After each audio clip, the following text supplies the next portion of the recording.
It's been a year since Metro began an aggressive maintenance program aimed at fixing its ailing rail system. As Byron Scott reports, officials say they can see the light at the end of the tunnel.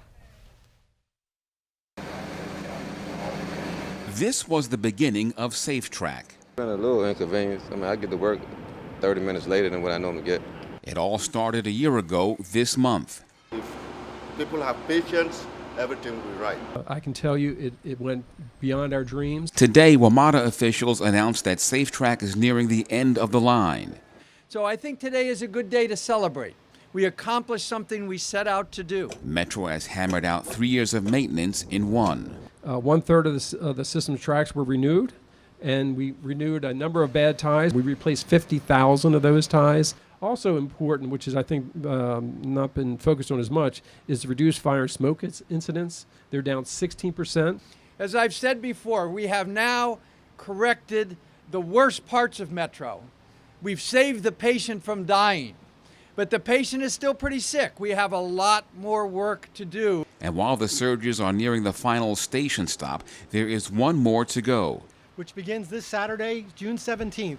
But hopefully by July 1st, we on the Metro Board look forward to the end of Safetracks, and we look forward to giving you, our riders, a safer and more reliable rail system. That surge will force the shutdown of the Red Line between Twin Brook and Shady Grove stations.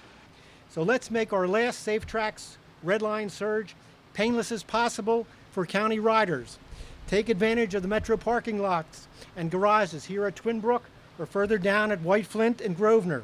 Use MARC trains if it meets your travel plans. Officials are clear that much more maintenance work needs to be done, including replacement of 3 interlockings. Also looming over the system, the need for dedicated funding. The dialogue is happening between the district, between Virginia, and Maryland.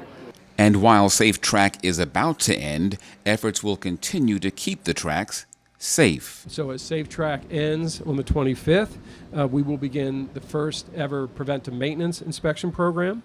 In Rockville, Byron Scott, CTV News.